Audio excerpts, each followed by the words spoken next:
Well, welcome back, everybody. We're going to get Nancy Geis in here, and she'll be doing the introduction.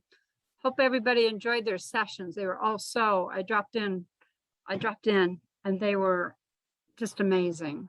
And I want to thank our moderators and the Zoom recorders, the assistants, fabulous topics and fabulous discussions. Can we get Nancy up here, Mick? Very good. I'm ready. All yours. Thanks, Linda. Can everybody can hear me? Great. So, wow, it's been a great day. I missed parts of it, but everything I saw was fantastic. So we're into the home stretch here. I'm so honored to introduce this afternoon's keynote speaker, Dr. Fernando Torres-Gil. I'm sure most of you already know his impressive career, which spans the academic, professional, and policy arenas. When you have time, look at his full bio. I believe it's posted in the chat, but it also was emailed to you yesterday. It's really incredible. I'm just going to share a few highlights. Dr. Torres-Gil, has had 3 presidential appointments by Presidents Carter, Clinton, and Obama, including, among many other appointments, the first ever U.S. Assistant Secretary on Aging and the Director of the U.S. House Select Committee on Aging. Dr. Torres-Gil is currently the Social Welfare and Public Policy Director at UCLA, where he is also the Director of the Center for Policy Research on Aging. His research spans the important topics of health and long-term care, disability, entitlement reform, and the politics of aging. His professional accolades go on, but I have a story to share that I think should give you a peek into the personal side of Dr. Torres-Gil. As a senior in high school, my daughter did an internship driving older adults to medical appointments. She loved it and decided she wanted to explore a career in policy and advocacy for older adults. She was planning a visit to UCLA to see her brother and told me that she had reached out to her professor there to ask about meeting during her visit. When I asked her who the professor was, and when she told me, I could not stop laughing at her naivete. I assured her there was absolutely no way she was going to hear back from Dr. Torres-Gil. I explained that he's a legend and she could not have picked a busier person. But not only did she hear back from Dr. Torres-Gil, but he even made the time to meet with her when she was on campus. She called me right after the meeting, so excited and energized. Thank you, Fernando, for inspiring my daughter and all of us. On to you, Fernando.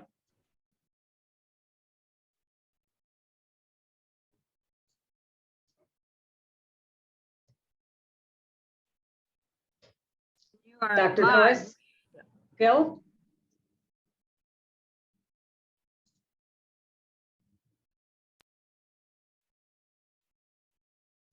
Fernando, we're ready for you when you are ready. Okay. Well, thank you very much. And I hope your daughter is doing well and moving forward, making great things happen. And to all of you here on this presentation and this conference and in the Marin and Greater Bay Area, thank you for having me here. And Nancy, just to let you know, I continue to mentor and support the next generations of students.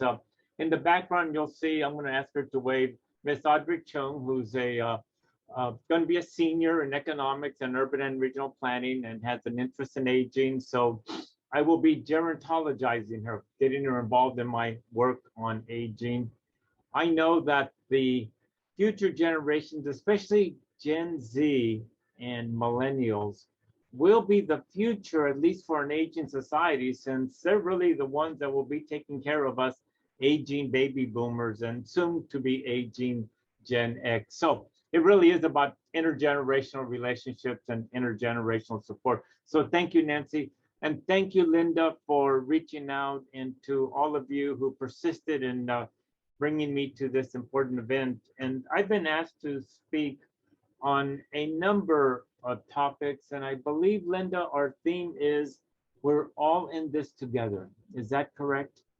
And I want to emphasize we're all in this together because when talking about issues of age and ageism, nativism, xenophobia, when talking about the emerging ethnic, racial, immigrant communities, when talking about how government policy, politics should respond to the tremendous diversity, it too often creates divisions. It kind of breaks us apart in what's sometimes referred to as identity politics, or each group for their own and struggling to push for a particular group's needs and interests.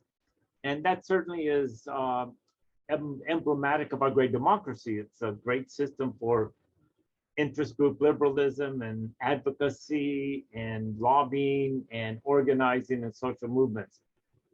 But it also runs the risk in time that it divides us to such an extent that we cannot identify, that we forget the common interests, the things we all have in common. So in my presentation, relatively short presentation, I'm going to talk about a lot of the issues that can bring us apart, but I want to ultimately make sure we remind ourselves that we all really are impacted and have a stake in how we all find a common cause and a common interest. And so thank you again. I know you on this audience are those that are serving others, and that you're primarily from Marin and the greater Bay Area. Let me just start off by just one headline and then a quick personal backdrop. The headline, the 2020 census has revealed our demographic inevitability. If you've kept up with the initial findings from the 2020 census, it brings out what a number of us have been predicting, have been ascertaining in terms of demographic trends. And I'll just summarize it simply this way. The United States is pretty close to being a majority minority nation. We are now very close to a point where no one group is a majority and all of us are in a minority. That is already the case in California, where a combination of African American, Native American, Latinos or Latinx, AAPI, Asian Pacific Islanders, Asian Americans, together, these groups, including immigrants, documented, undocumented, we're now the majority. Isn't that amazing? We're the majority in this country. Non-Hispanic whites are a minority in California, and the 2020 census will pretty much lays out that non-Hispanic whites nationally are close to becoming a minority. And then when we ask about the demographic future, the 2020 census shows what the future will be. For example, in the last 10 years, Latinos grew by 23%. Asian and Asian American Pacific Islanders grew by 36%. African Americans grew by 6%. And the non-Hispanic white population dropped from 64% in 2010 to 58% in 2020. And I can say right up front, by 2030, the non-Hispanic white population will clearly be the minority in this country. And later on, I can lay out some of the reasons for that. So the future is clear. You know it, we see it. That's the first headline. The second, I'm quite familiar with Marin, and my family were farm workers from Salinas, but they would follow the crops up and down the Central Valley and up and down the coastal valleys, and that included Salinas, Santa Clara Valley, when it was all agricultural and gorgeous and not built up the way it is now. And they would go up to Napa, Marin, San Rafael, and those areas. And I remember as a kid, my mother in a panel truck would drag all her kids, and we would sleep in some camp in Marin, in San Rafael. But I remember she always made us go to church at the mission there in San Rafael. So it has a place in our background. Although, to be honest, I never worked the fields. I was never a farm worker. I was disabled early on as a child with polio. And so spent most of my time in Shriners Hospital, which was located then in San Francisco on 19th Avenue. So while my brothers all worked in the fields to help the family during the summers and weekends, I had a more prestigious job going through high school. I was a dishwasher in a local restaurant because I could just stand and wash dishes. Of course, my wife tells me I'm terrible at washing dishes, but back then I made my money washing dishes. But something very important related to aging and public policy. I was fortunate to work for an employer, a restaurant owner, who actually deducted from my paycheck my taxes and reported them to the Social Security system. And that was quite unusual back in the 60s because many employers would hire immigrants, minorities, farm workers, deduct their paycheck, but not report it. But mine were reported. So to this day, Social Security has on their benefit statements, I have been contributing since 1965 when I was in high school. So all this will come together. So what are the issues in this theme that we're all in this together? Firstly, immigrants and refugees and asylees matter to this country. And I think I'm preaching to the choir, but the issues of immigration reform are front and center in the headlines. Certainly in the administration prior to the current one, prior to the current national one, there was tremendous pushback, let's call it xenophobia, nativism, towards those that did not look like what has been the majority population in this country. Whether it was about building a wall, whether it was about keeping Muslims out, whether it was disparaging Mexicans, whether it was the violence against Asians and Asian elderly. I mean, we've seen tremendous amounts of reaction against and xenophobia and discomfort about these immigrant ethnic populations. By the way, that is nothing new. That is nothing new. If we look back historically, that's been part of our DNA as a nation, as I like to explain to my students in Chicano studies. One of the interesting things about the United States is that it has been an equal opportunity discriminator. Everybody gets stepped on at some point in time. And I emphasize that because certainly my students at UCLA, especially the Asian and Asian Pacific Islanders and Latinos and Latinx, they're rightfully really concerned and even upset about the mistreatment they're facing. So I always have to remind them it's happened before, whether it was the Scots and the English or the Eastern Europeans, whether it was the Irish, whether it was the Filipinos, Chinese, Japanese in the late 1800s, whether it was the deportations of Mexicans in the 1900s, whether it was the incarceration of Japanese Americans during World War II. You know, we've gone through this as a country. That doesn't excuse that level of nativism. But what I try to remind my students, our job is not to focus on the oppression as they refer to it, but rather what do we do about it? How do we get beyond that? How do we recreate the civil rights and the safety nets and the protections and the education of the public? Ultimately, the good news about all this country, unlike any other country in the world, has somehow always managed to get past that level of discomfort and over time begin to recognize and appreciate diversity and differences. And eventually, those that were considered un-American are now the quintessential American. So I'm an optimist. I believe that pendulum swing will occur again. And while we're going through a difficult time right now, that in fact, those groups that may have been felt persecuted in time will be accepted, and they'll be the new Americans and continue to move this country forward. But there's a big difference between then and now. And that is now reflected in the 2020 Census Bureau. There's 2 or 3 differences. The first is that it's a globalized world, a globalized world. And unlike last century, 2 centuries ago, when immigrants came, whether they were refugees, asylees, documented, undocumented, my parents crossed the border in 1923. You did neat papers, you just crossed the border and paid somebody off and you were here. And that's how my parents got here, my grandparents got here.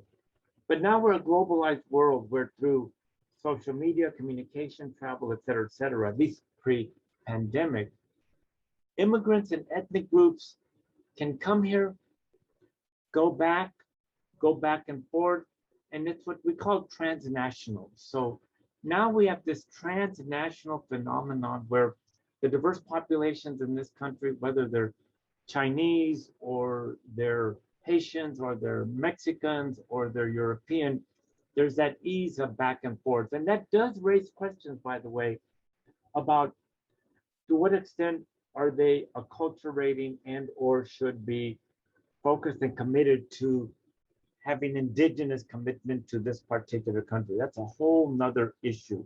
But the point is, that's one big difference.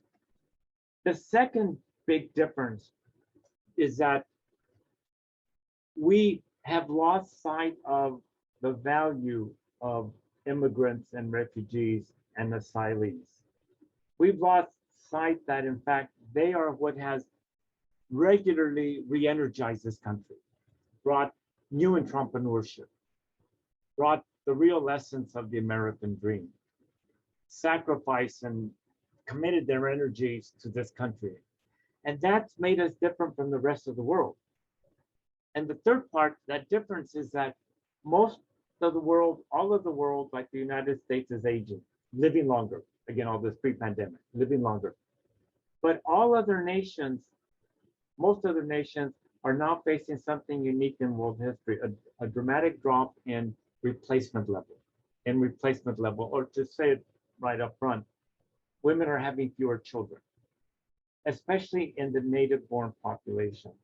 And in the United States, the white non-Hispanic population, women have a replacement level of roughly 1.6, 1.7. When we require demographically 2.1 per childbearing woman to keep the population stable. So the non-Hispanic white population is having fewer children. That's one reason they're declining.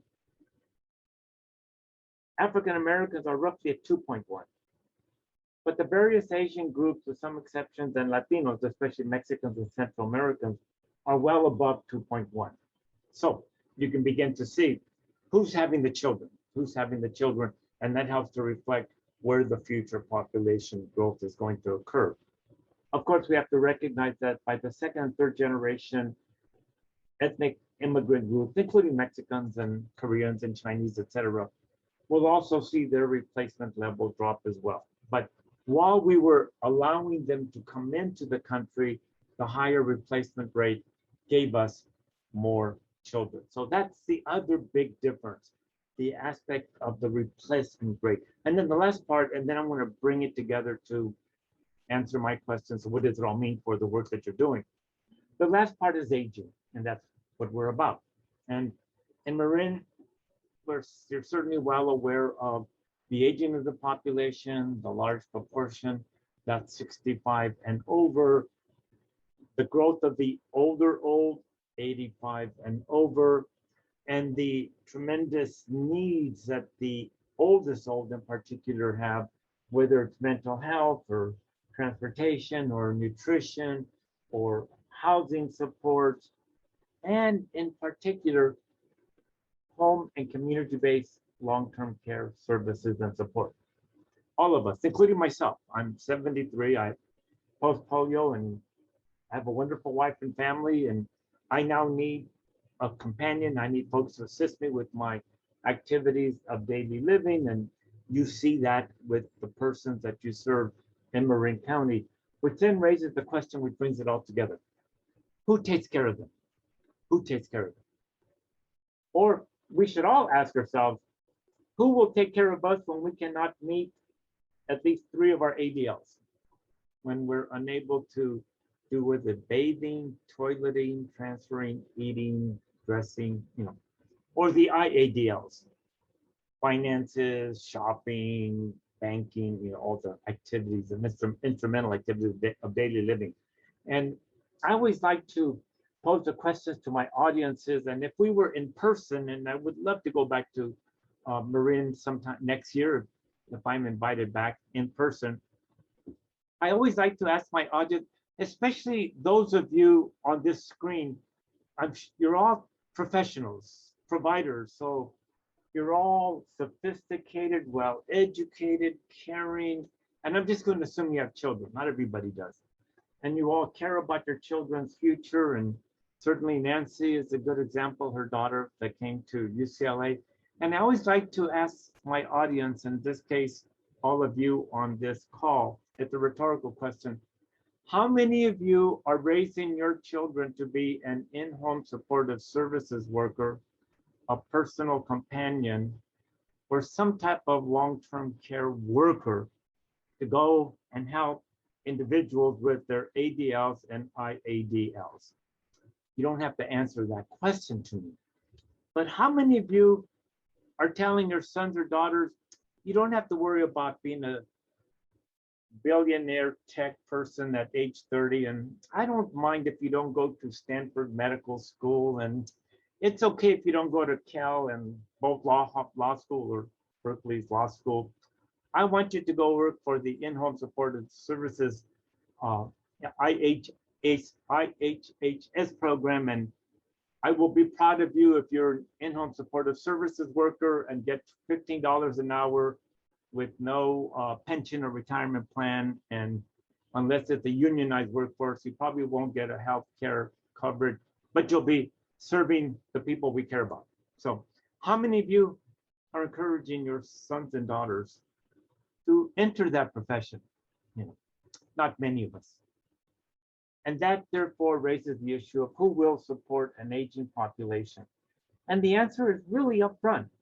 It's that youthful, emerging, diverse population and immigrants. Youthful, emerging, diverse populations of immigrants, low-income minorities, and low-income women, and refugees to the extent we allow them in. And increasingly, my research and my op-ed pieces are trying to make this argument, or at least bring out this reality. We do not have to like differences in our population. We don't have to like immigrants or persons that don't look, talk, or eat like us, but we will need them. Certainly for an aging society with greater numbers of us with various types of disabilities and limitations. And we know that we're going to have a real crisis in terms of the long-term care workforce shortage. Certainly the pandemic has brought out the essential nature of those who care for those in skilled nursing facilities, board and care facilities, in our homes. And I know in Marin, like Los Angeles and everywhere around the country, many of us may be relatively well off in terms of retirement, pension coverage, have a nice home, have a lot of equity in our home. Although I know in Marin there's a growing number that are house rich and cash poor. But the point is, regardless of our circumstances, we're going to need someone to take care of us. Of course, we've always thought, and most people believe, their children will take care of them. And I think we know more and more that that's not necessarily the case. Or we think that Medicare will pay for our long-term care. We know that's not the case. And most of us think that if we game the system, we'll get Medi-Cal to pay for it. But of course, if we know the Medi-Cal long-term care system, it's not where you really want to be in terms of a Medi-Cal skilled nursing facility with 3, 4, 5, 6 persons in a room and understaffed, underpaid, underappreciated workforce. I mean, the options are not good unless you have private long-term care insurance or you can self-pay, and that's a whole other issue. So ultimately, to bring it all together, at the very least, in an aging and diverse society with fewer children, with the exception of emerging racial ethnic groups, The aging of society, the increasing number of us with various types of disability will require that we find a way to reinvest in the long-term care workforce and to recognize their essential value to our society, which I believe we do now more so than ever, given the pandemic and what that has meant to all of us. But on the policy front, the bad news and good news. The bad news is we're the only nation in the OECD, which is that supposedly the developed nations, the industrialized nations of the world. We're the only one without a universal health and long-term care system. The only one that doesn't have a guarantee of some level of home and community-based long-term care coverage, irrespective of income or insurance coverage. We, of course, have Medi-Cal, private long-term care insurance, and self-pay, but we don't have an assurance that you'll get some level. The good news is states like Washington State have finally created their own state financing of a long-term care type system that will require all Washington State residents to pay a tax, except for those that have private long-term care insurance. And then after X number of years, they'll get up to $36,000, which will help. Although, as we know, the costs can run up to 100,000 plus, but at least it's a start. As a member of the governor's master plan on aging here in California, and now on the implementation of our many recommendations, and the governor and the state legislature have given us lots of money to implement many of our recommendations. We are looking to Washington State as a potential model to introduce into California state legislature, some kind of state financing of at least the beginnings of what might be a state long-term care system. Of course, the real answer is at the federal level, and there's more good news there. President Biden's administration, and I don't mean to be political, in their care economy that has been shaped in part by one of the great heroes in long-term care, Agent Pooh. You may or may not know that name, but she developed a social movement to recognize the value of long-term care workers and immigrants and minorities.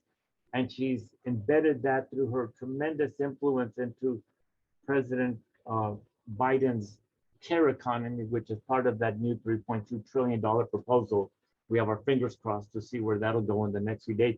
But it does provide funding for an expansion of support for caregivers, for state Medicaid programs, and to provide more resources to try to expand home and community-based long-term care for all. So it'll give us a great start with this care economy. So the good news is, at the national level, of recognition that these issues matter. It still begs the question, though, of who will provide the workforce. And that goes back to issues of immigration reform, a pathway to citizenship, issues of the dreamers, issues of refugees and raising the numbers of refugees that will be brought in. It certainly brings out tremendous concern by many about national sovereignty and protecting one's borders. I mean, it's so many things that come into this thing. So I'm going to wind down with this and then open it to questions. First of all,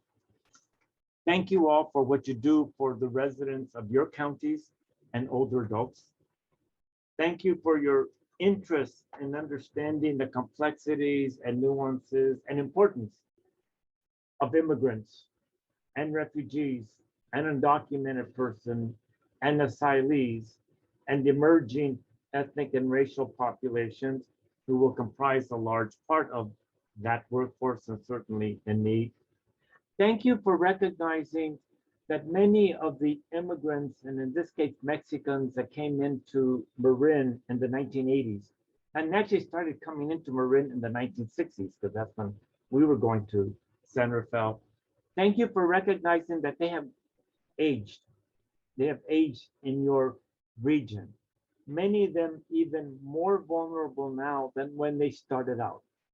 Real question of, were they sufficiently covered in the Social Security program? Were their employers honest enough, attentive enough to deduct their contributions and submit the payments to the Social Security Administration. A quick side note. My wife and I have employed a household worker, someone to clean our house on a regular basis. This person worked for 20 others. We were the only ones that told her, we want your Social Security number and your driver's license because we're going to pay your taxes, unemployment compensation, Medicare, and your Social Security taxes, which we did for numbers of years. And we were the only ones that helped her to contribute towards her quarterly earnings. Too many of us that have resources to hire others don't bother to ask, can I pay for your taxes so you will earn, in this case, benefits under the OASDI program? We just essentially write them off as independent employees and they're doing their thing. But I'm hoping that a good number of those who have aged in your region had employers that thought about their future retirement security. Certainly, some of the proposals in the Social Security Administration is to extend coverage for women who many times have to step out of the workforce for very important caregiving, to extend protections for immigrants and undocumented persons, to recognize that undocumented persons for the last 30, 40, 50, 60, 70 years, like my father who came as a bracero, have been paying into Social Security and never took out, either because they went back to their country of origin or they had a false Social Security number. But immigrants have been subsidizing the Social Security system for many decades. And lastly, I'm going to say this provocative comment. You all recognize the importance of immigrants to serving an aging population, documented or undocumented. Retirees and older adults in Marin recognize the importance of the people that come into their home to help them stay in their homes. But how many of you and especially how many of those older adults in their beautiful homes in Marin have bothered to vote and utilize their electoral influence to support legislative efforts at the national level in particular for meaningful immigration reform, How many of these persons that benefit from low-income ethnic immigrants have supported your congressperson or the Congress to find a pathway to citizenship for dreamers, for young persons? And we know in the politics of aging, the most important vote are those 65 and over.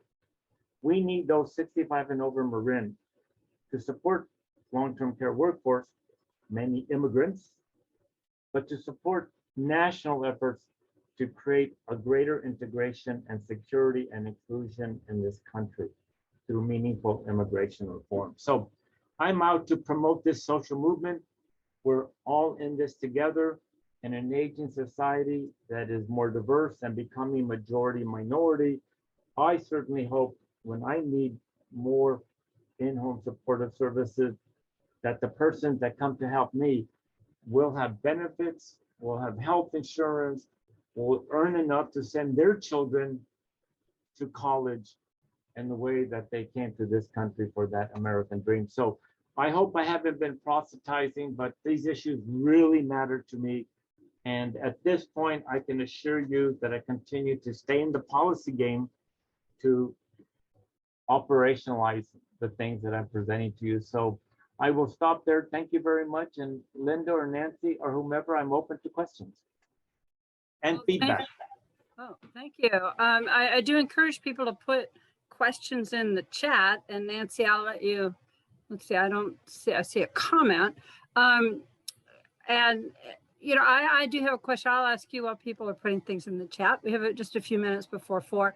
One is, do you see, given the intersection that you're talking about of people getting older, the need for caregivers, the opportunities for immigrants, for a coming together of the parties for a change on this? Because growing older, it happens to everybody, regardless of whatever political party they belong to. and the needs are the same. Do you see any changes nationally in that conversation? If I can just paraphrase, I think what you're asking, Linda, do we see a bipartisan effort to try to come together and understand the mutual interests we all have? Absolutely, yes. Actually, and that is a very good news. There's actually tremendous bipartisan support by Republicans and Democrats, at the very least, for a pathway to citizenship and ensuring that Dreamers can continue to have their protection.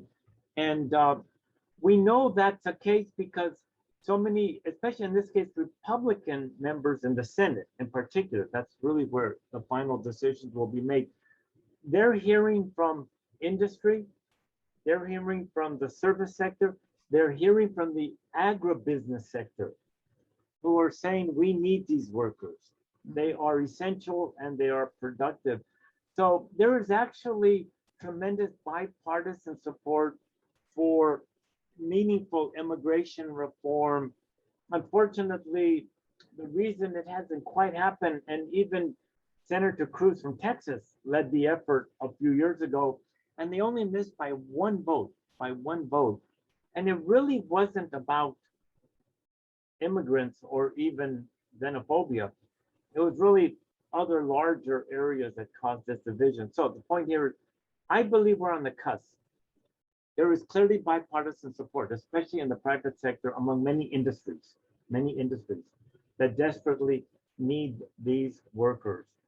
So we're close, and we're hoping through reconciliation there might be some movement, but the parliamentarian said that won't fall within it. But I'm hopeful in the next year or two, we're going to get bipartisan support at the Senate level to finally create a pathway for many of the undocumented and to support Dreamers. So I'm hopeful. It's not as divisive as it sounds. Great. Well, Terry, please do. Okay, Yes. I was going to say we're running out of time, and I want to make sure we have a big round of applause for Dr. Torres-Gil. Thank you so much for taking your time to be with us today. It was a wonderful, provocative discussion about aging, caregiving, and immigrants. Much to think about and much to do. So thank you very much again. Thank you. Best of luck and hope to see you next year. Yes, we've got your name. We've got your number. We know how to reach you. I love going to Marin. Yeah. Take care, folks. Thank you. I want to thank everybody for coming to our 2021 AAI convening. It was wonderful to see all of you. It was a great day. It was full. And now for the last word, Linda. Oh, I just said thank you, Terry. It's been a joy working with you and Nancy, Alan, and Mac to put this convening on today. We are all in this together. And thanks to our keynote speakers, we'll be sending them nice letters of appreciation, the moderators, the panelists, the storytellers. We'll be sending you something in the next few weeks to get your feedback and your ideas for next year. And yeah, we are talking with Professor Torres-Gil to come back. We learned so much today. With that, I'm going to leave you. Go forth, do the good work. We'll see you around Marin, and bye for now. Thank you. We'll leave the music on for another 15 minutes in case there's somebody you want to chat with before you head off. But otherwise, we'll see you around Marin.